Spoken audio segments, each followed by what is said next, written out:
have the great privilege to host His Excellency Roey Gilad, who is the ambassador to Ghana, and I think Liberia and Sierra Leone, joining us in the studio this morning.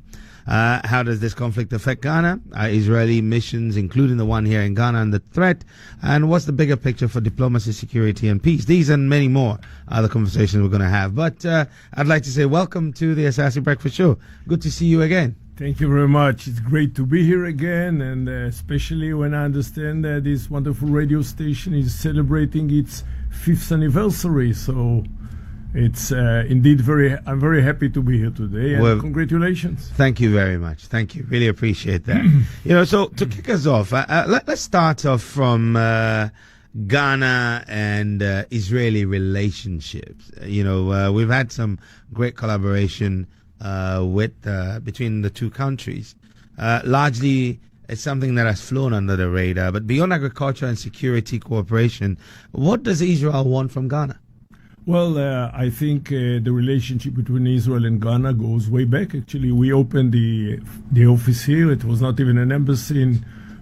By the way, sorry, I lost my voice this morning, but I'll try my best. Okay. Which demand short answers, which is always good. A relationship goes back to 1956, 1 year before you achieved your independence, when we opened the first Israeli office in Africa, which later on became the first Israeli embassy all over Africa. Since then, relationships are solid, are good. Indeed, at the beginning, it was leaning mainly on agriculture, that has to be said. Lately, we've opened, we are seeking new dimension. Digital technology is one of them. Cybersecurity is a very promising one. We are following very closely the new chapters that was opened here on the 7th of January with the new government. We are following the 1 million coders initiative. That's one thing that might interest us very much. Okay. Israel has a very advanced digital technology, and yet we are short of coders. We are following very closely in the new chapters that was opened here, and we hope we can be relevant to this chapter and that Ghana can be relevant to our economic needs. I mean, I like the your response and the opportunities that you stated. How does that compare to what maybe critics will call a transactional relationship with Africa in terms of what Israel's investment in Africa has been over the years? I think our investment all over years were actually quite significant. That has to be said, and I guess that's the main reason why you called me to this studio today, why you invited me, is that the war, which actually didn't start last week, it's an ongoing war that started on the 7th of October 2023 with the Hamas, and later on with Hezbollah, and later on with the Houthis, and now with Iran. That has to be said. It is consuming much of our resources, as can be understood, and also to an extent change our list of priorities. However, there will be a day after. I hope the day after is close and we can go back into development. And I think during the years, Israel have established, invested, I would say, a significant amount of, look, we are mainly dealing with capacity building. We are not dealing that much with the hardware, we are dealing more with the software. Okay. We don't have huge budgets like China, like the US, like other actors. But what we have is an asset which is a research which is second to none, and this is goodwill. And I think we have a lot of goodwill vis-a-vis Africa. And again, we mainly concentrate in capacity building. In all the 3 states that you mentioned, Ghana, Liberia, and Sierra Leone, hundreds, if not thousands, of students went to Israel during the years to study agriculture, of course, health, education, and lately, as I said, also digital studies, development studies, cybersecurity. We have 2 annual big cybersecurity events in Israel, one in March, one in June. The one in June will be postponed. Okay. Each of them was visited by a very big Ghanaian delegation of both government officials, but many, many private companies. So indeed, in the day after the war, I believe that the sky is the limit. Fantastic. Now, is there any form of military cooperation between our two countries, either in training, surveillance, or arms supply? There is, I would say, a significant cooperation, but from obvious reasons, this is not something that we speak about publicly. Let me just say that the security of Ghana is extremely important to Israel, as is the security of Israel to Ghana. Okay. Now, let's not sidestep the big, as they say, the elephant in the room, the war in Gaza, which has shocked the world. Over 30,000 people, many of them civilians, have died. Does Israel still claim, for the lack of a better expression, the moral high ground in these developments? We do. Look, we were taken by a great surprise on the 7th of October 2023. We were attacked by terror group that even since the 7th of October, they say day in and day out, we are here to put an end to the Jewish state. Jews should not have a sovereign entity in the Middle East. And we know that unless we bring them down, unless we disarm them, at least as a military terrorist organization, if they wish, maybe they can be a political party, then that is to say we go back to the 6th of October, one day before the attack. Because if we are not going to put an end to this threat will chase us day in and day out. Now, obviously, as you alluded in your question, the problem is that those, we believe nowadays around 25,000 activists, are hiding behind civil population.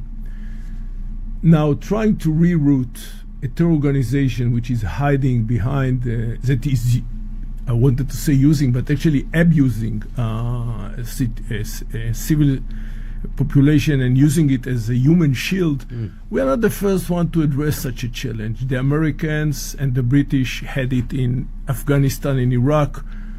This doesn't go without cost. That has to be said. What we call a collateral damage, I'm not sure that's the best name, but that's the name which is used in such cases, is always there. But I say, and going back to a question on the moral ground, question needs to be asked not about the collateral damage. I do not deny that what's happening in Gaza is a tragedy. It's a huge tragedy for the Palestinians and for the Israelis. We lost soldiers, we lost civilian population. We still have 55 Israelis that have been hijacked to Gaza and sitting in the dungeon in Gaza under like animals. The question is, I think, who is responsible?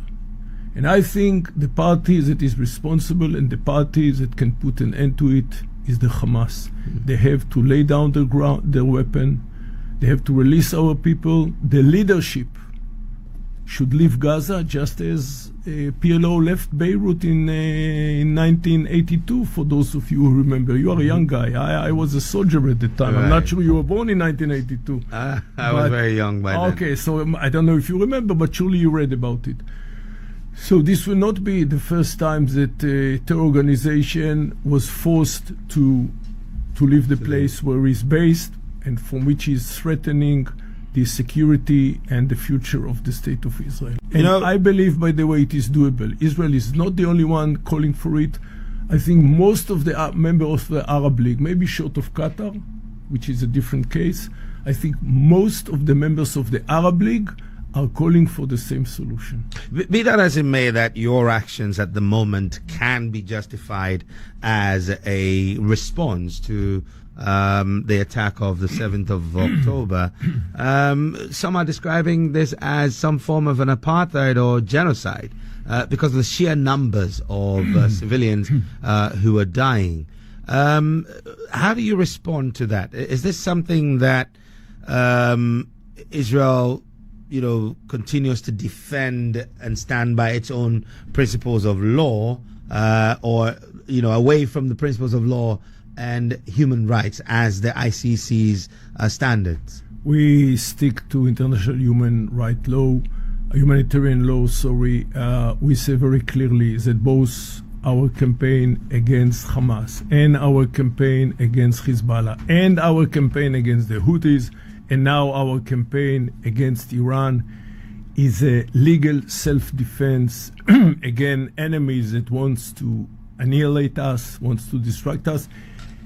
You know, people are using the term genocide not with a deep thought. Okay. Genocide has a very clear definition. Actually, it was defined by a Jew after the Holocaust, after the Second World War. That's right. Genocide is not only about killing people, but about the intention to destroy and to destruct and to annihilate a whole community of people because of their belief, because of their culture, because of their identity. What is ever happening in Gaza and in Iran is actually Israel is fighting against genocides people, both Hamas and Iran. If you can call anybody conducting a genocide policy, it is the Hamas and Iran. For those people are calling very clearly for the destruction of the Jewish state only because it is Jewish. Mm-hmm. Let me just, as an answer to your question, read to you what the supreme leader, the supreme Shiite leader of Iran said just a month ago on the 17th of May. This year, today we're on the 20th, like exactly a month ago. Yeah. He said, definitely the Zionist regime is the source of corruption, war, and rifts. The Zionist regime that is a lethal, dangerous, cancerous tumor should certainly be eradicated, and it will be. What is this if not a genocidal declare? This is genocide. And so your actions are justified? I think we have no doubt. I think, look, if a state like Ghana would face similar circumstances, where an enemy is calling to wipe Ghana from the face of the earth, and at the same time develops the ability to put this intent into action, I have a feeling that the government of Ghana would not sit idle. Right. Now, the global, watch indicates that Israel typically pushes back against ICC investigations and things. Is this to say that Israel may be afraid of being held accountable on the world stage? Maybe that's something which is not familiar to your listeners. Okay. Every military activity that we are taking against Hamas and we took against Hezbollah that happily, luckily now was beaten and was pushed back from the border, or we are taking against the Houthis or against Iran, there is always a lawyer sitting in the command room next to the other officers who are operating. He sits in the command room and he says, this is legal according to international humanitarian law, and this is not legal. I have my doubts if Hamas, Houthis, Hezbollah or Iran having their own lawyers sitting in the operating room whenever they launch missiles or other attacks against Israel. Wow. So you're playing it by the book. We are trying our most to play it by book. Again, look, there is a collateral damage. I do not deny it. Yeah. But collateral damage when you fight, let's go back to Gaza now. When you fight at the beginning 40,000 activists, now we believe maybe 25,000 activists that are hiding behind 2 million people that they are abusing as a human shield in an area which is, say, 4 kilometers, double 60, 240 square kilometers, which make it the most congested area in the world. We cannot eliminate completely collateral damage. Mm-hmm. However, we can try to limit to a maximum, and this is what we are doing. Right. In terms of the escalation of tensions in the region between Israel and Iran, there's been an order to close all embassies and missions. What informed that? Is your embassy here in Ghana under threat? No, our embassy here is safe. We are leaning on a very good support that we get from your government. I think the government and your police are making sure that we shall not be taken by surprise. We have also our own means. Again, we don't speak much about it publicly. We feel very safe. We try also to help your embassy in Tel Aviv as much as possible. I understand, I met the minister early on Tuesday. He told me that you are going to close your embassy in Iran and to limit the activity of your embassy in Tel Aviv. We are trying to do our utmost. Currently, Ghanaians who would like to leave Israel and to go back to Ghana, they can do it through the crossing points with Jordan and with Egypt. Hopefully soon they will be able to do it by flights. Look, it's not an easy situation, but unfortunately, as Israelis, day in and day out since our establishment in 1948, unfortunately, we are used to it. So it's another cycle of violence. We shall get over it. Wow. Now, Israel prides itself as the only democracy in the Middle East. Indeed. But we've seen, in spite of that, protest over judicial reforms, a rising far-right political, ideology. There's deep divisions. Is Israel's democracy under threat from within its own people? I think the demonstrations you spoke about is exactly the example why Israeli democracy is not under threat. Okay. This balance of power between the three branches, the executive, the judicial, and the legislative, by the way, something which is not very different than what is happening here.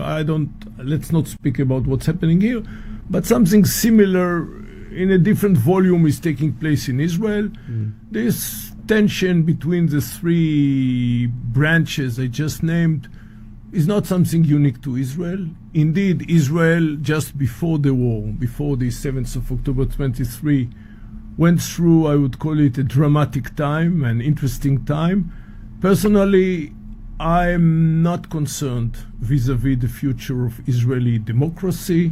I think much of this power struggle is political, and I think it's legitimate. It's not legitimate. Again, each branch out of the three, the executive, legislative, and the judicial, would like to have maybe the upper hand, if you wish.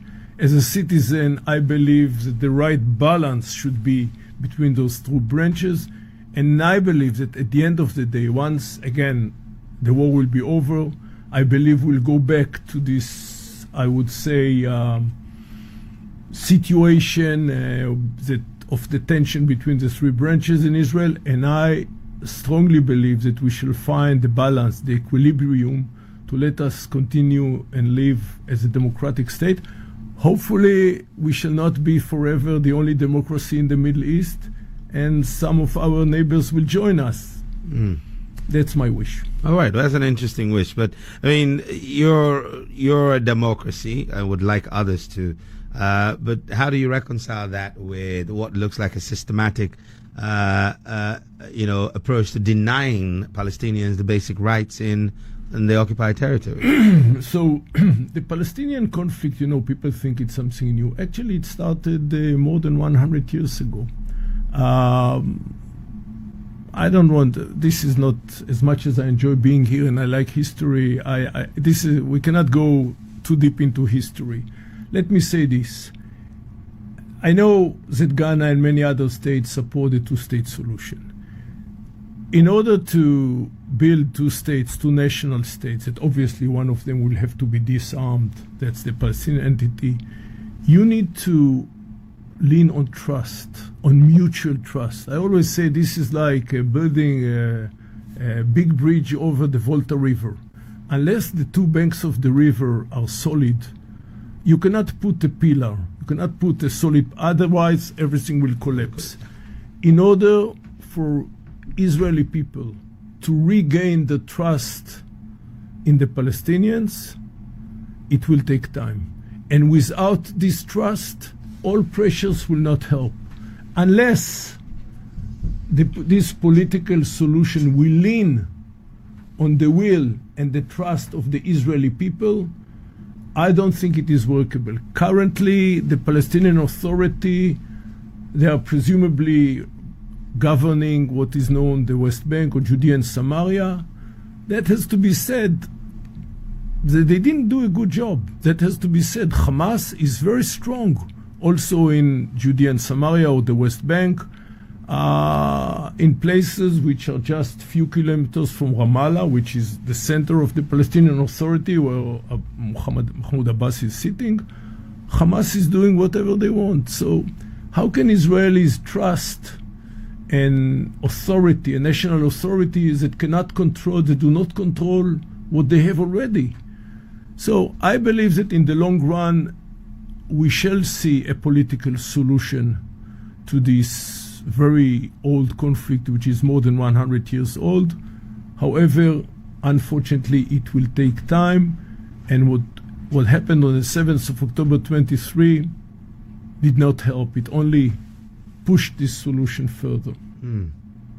Is there any hope that you'll make progress? I, as an Israeli citizen, as a human being, let alone as a diplomat, do believe in a diplomatic solution to the Israeli-Palestinian conflict. However, currently the conflict is bleeding. That has to be said. Okay. We lost many people. We lost 1,200 people on the 7th of October. We still have 55 people in the dungeon of Gaza. Look, we are facing basically, I believe, two Palestinian coalition. One coalition is of the willing but the unable, and the other one is the able but unwilling. The first one is the Palestinians that would like to live with us. This is the Palestinian Authority. They are willing. Unfortunately, they did not prove that they are able to control their own country, to control their own space, to control their own land. They have been defeated even in Gaza. When we pulled back from Gaza in 2006, it took Hamas a few weeks to kick out the Palestinian Authority, even though they were outnumbered. They didn't show an ability. The other coalition, the Hamas, they might have the ability to control their own area, but they don't have the will to engage with us. I believe that between those two coalitions, eventually those that are willing but unable, hopefully in the future will be able. Because as for the second coalition of the Hamas, I don't think we can change their will. They have a very strict code of conduct. They have a very strict ideology that says no room for a Jewish sovereign state in the Middle East, which I believe is also another form of genocide. And it is either us or them. Let me go back a little. And eventually it will be us. Okay. I'm sure you're very positive about this, and of course time will tell, and hopefully that all sides would come to the table and explore the mutual trust that you talked about, because it's quite critical to bring a lasting solution to the challenges in the region at the moment. But if we take a step back to your earlier talk about the relationship between Ghana and Israel, and this is something that sort of seems to be cascading across the continent. You are on some sort of a charm offensive across the continent, investing in tech, in agriculture. This is why I came to the studio to express my charm. Okay, please, sorry. Go ahead. I couldn't resist. You couldn't. I know, that's fine. But I mean, is this a genuine intent of a development of partnership, or this is a soft power leverage? I remember you are a challenging interviewer. I didn't remember how challenging you are. Listen, what can I tell you? Again, Israel is not a superpower. What we invest in the continent is mainly know-how, and it goes back to our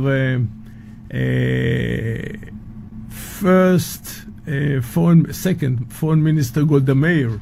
Her name is very much familiar in this country. Yep. She came for a visit to Africa in the early 50s, more or less the time that this wonderful country was established, including Ghana, and she have decided upon her return to Israel to establish the Israeli aid agency known as Mashav. Yeah. Very much familiar. Again, hundreds, if not thousands of people here in Ghana went to Mashav courses in Israel. I believe that this comes really from a very deep place of a need, which is also a very Jewish thing, to share our know-how with people that would like to share this know, or people that need this know-how. Okay. We are not for isolation. We are blessed by the Almighty, I think, as a very small state. You know, Ghana is 10 times bigger than Israel. Ghana is 250,000 kilometers. We are 25,000 kilometers.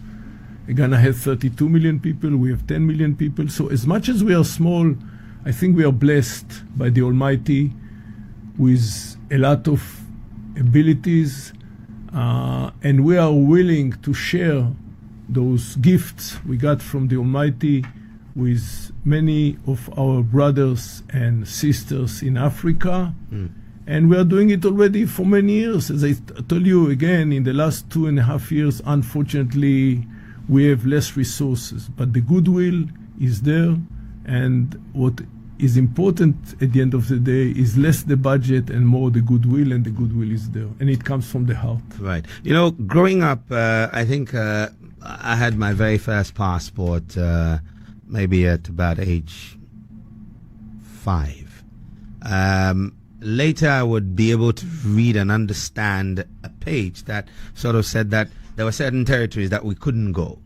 And I later learned about apartheid. Now, how do you reconcile Israel's position as a friend of Africa when, from what I've read historically, that Israel did support apartheid at some point? That you're talking about South Africa.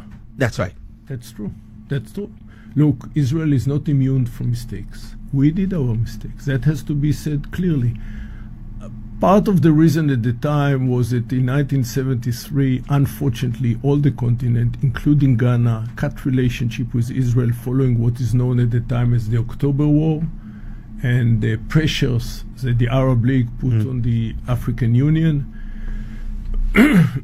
Unfortunately, all sub-Sahara, let alone North Sahara African state, cut relationship with Israel, which I believe was a mistake that was amended after about 20 years. The only country that did not cut relationship with Israel was South Africa, with some of its, states that were under its influence, Swaziland, Lesotho, I think also Malawi. So this was the only place in Africa that we could have worked, that we could have had political presence, economic presence, the only place where our ships could dock, where our airplanes could land. And on top of it, this is one reason. The other reason is that there is a huge Jewish community in South Africa that we needed to protect. So those were the two main reasons why we cooperated with the regime in South Africa at the time. But again, look, maybe if you're bringing it fast forward to our times, Israel, I think, is the only country in the modern world, in the West, that absorbed tens of thousands of African people from a Jewish origin. I'm talking about the Ethiopian Jews, and took them to Israel, not as slaves. That's the first time, because many states in the West, quote unquote, imported black people from Africa as slaves. Israel is the only state who brought, I think, twice. Currently, you have a community of nearly 100,000 Ethiopian Jews living in Israel. Many of them are active in diplomacy, in my embassy and other places. We have in Israel, among the 10 million people, 2 million Arabs that are also very active in the society, in the politics. I think our conscience is clear. As for what you asked, the historic relationship between Israel and South Africa, I think I gave you the best answer I can. That's absolutely fine. It's all I can ask, that you give me the best that you can. But in mentioning the Ethiopian Jews and maybe what I would call, for the lack of a better way, the minorities within the Jewish state, are they living lives of dignity and accorded the rights as every other Jew is? Yes, they are. Okay. Yes, they are. And, actually only last week I visited a community, the Hebrew community, which came basically from the U.S.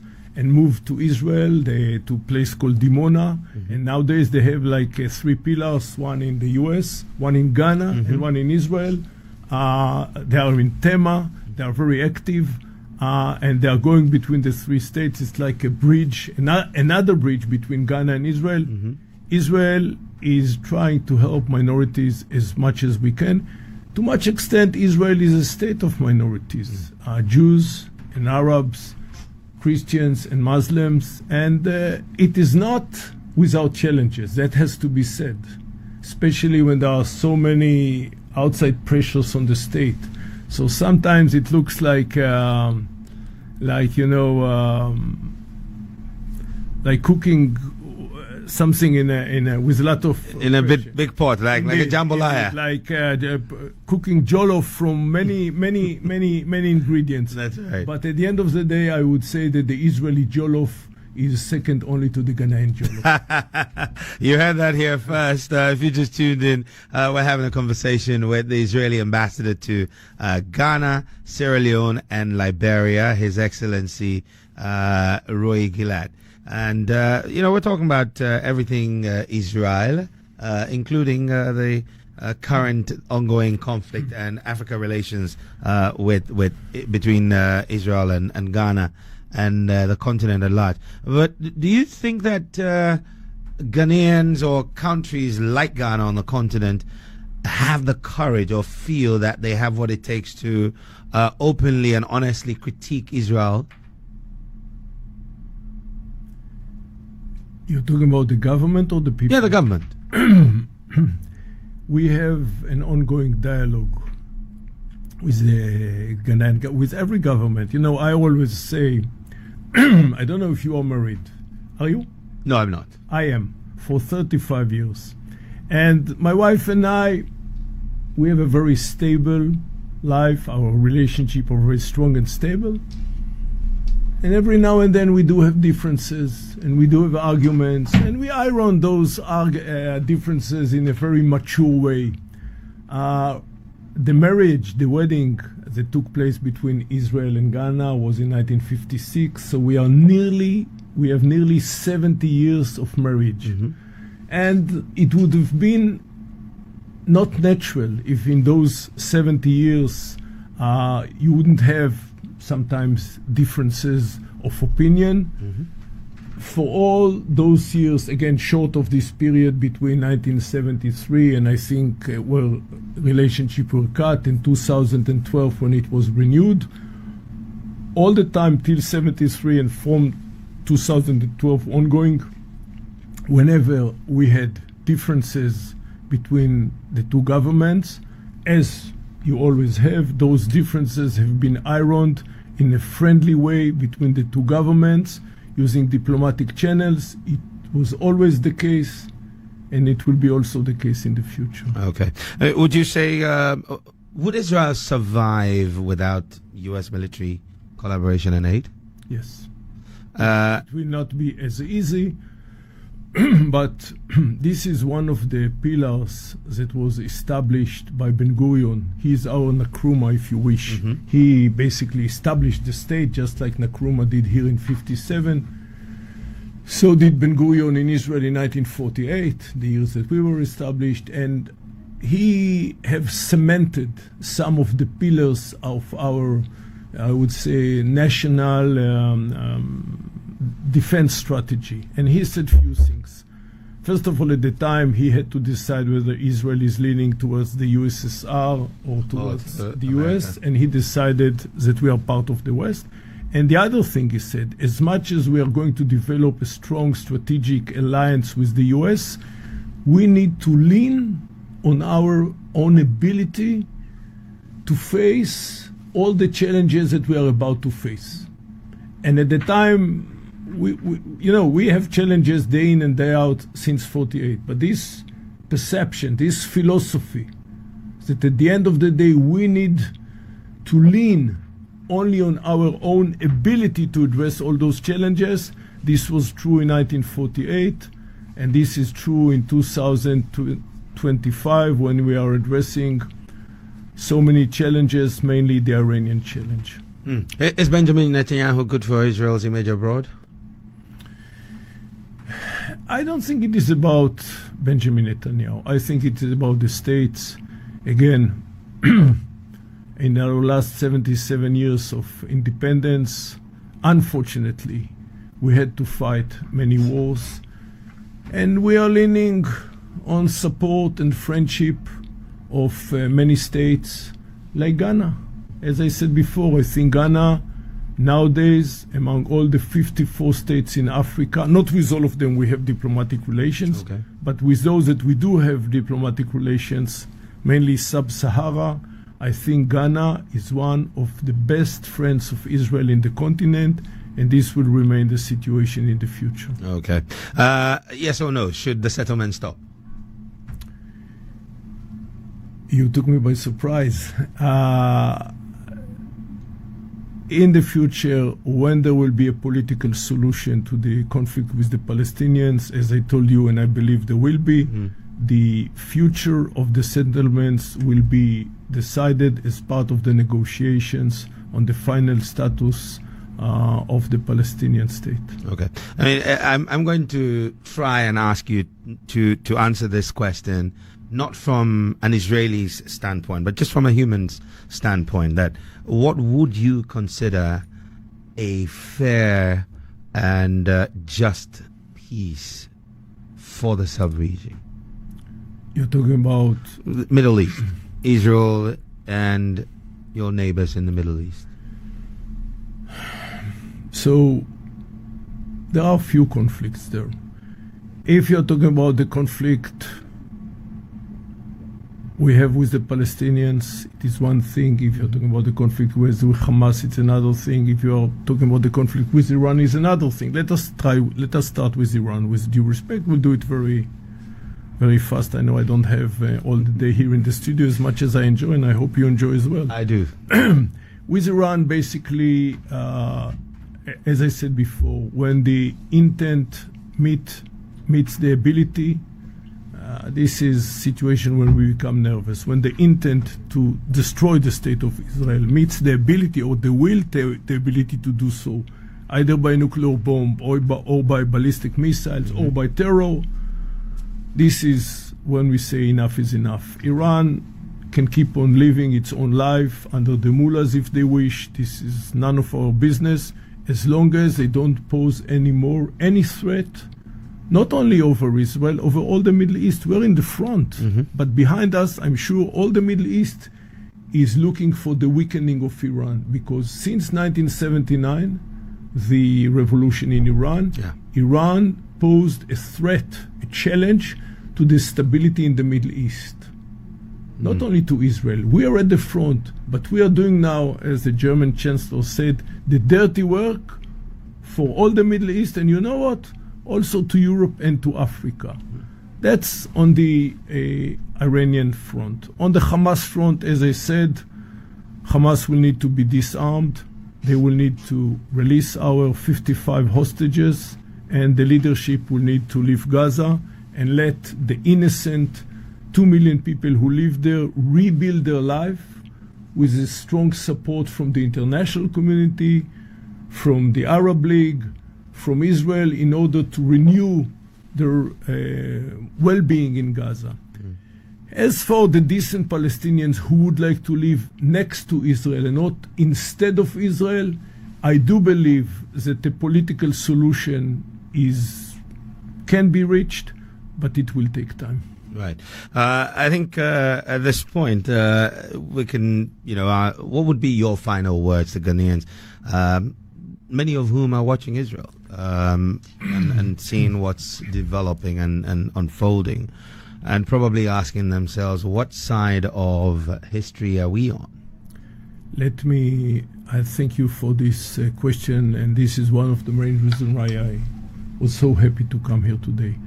Since actually the 7th of October 23, but mainly in the last 1 week when this campaign against Iran started, Ghanaian people, they love Israel. I'm talking about the people in Makola Market. I'm talking about the people that are walking now here in the street outside of the studio. I'm talking about the people, also the government. Yeah. But certainly the people, they love Israel. I've been in touch with many priests here. They told me that this was the talk of the day in the churches during last Sunday. I'm sure it's going to be the talk of the day also in the coming Sunday. People here, they are worried for the safety of the state of Israel. People here, they are in love with Israel. And I would like to calm your listeners and tell them that first of all, we don't have the ability to thank everybody that was calling us and telling us, wishing us only good. So thank you everybody that was calling the embassy and expressing his support for the state of Israel. The state of Israel will overcome this Iranian challenge, just as we are overcoming the Hamas challenge, just as we have overcome so many challenges that we had since we were established as a state. And yet the support and the warmth and the sympathy that we find here in the Ghanaian street and also from the Ghanaian government is second to none, and we know to appreciate it. Fantastic. Well, Toda Rabba, Your Excellency. Bevakasha. It's great to have had you in the studio, and I really must say I appreciate your candor, and we all appreciate you being here. For me, this has been a very important, very necessary conversation. Maybe parts being uncomfortable, but vital that we had this conversation. That's the life of Israeli diplomats. I enjoy very much to visit this studio, and I'm looking forward already for our next meeting here. Me too, I am. But in good terms, not because of a war, but absolutely. Because of something positive. Oh, we could talk about Israeli food next time. Or Israeli football. By the way, there are many Ghanaian football players that are playing in Israel, yeah. Many women, by the way. Oh, really? By all means. Okay. And your under-15 football team went to Israel like 2 months ago. That's right. They won a very important tournament. And I was told by Israeli people, wow, Ghana had a wonderful football players. Okay. I told them it is only due to your ignorance that you didn't know how good is the football here. Now it's my aim, once the dust will settle, to take the Black Stars, the national team, to Israel. And they will find there many Israelis who played with Ghanaian soccer players in Israel. Right. So football, soccer is just another bridge. Fantastic. We don't speak about, but it is there. Good. We can explore all of that. Thank you. And to our listeners, no country is obviously beyond question, and no truth is beyond pursuit. It's been a great conversation with His Excellency Roey Gilad, who is the ambassador of Israel to Ghana, Sierra Leone and Liberia. Thank you, Your Excellency, once again for joining us. Thank you very much, sir. Thank you for watching. Like, comment, share, and subscribe.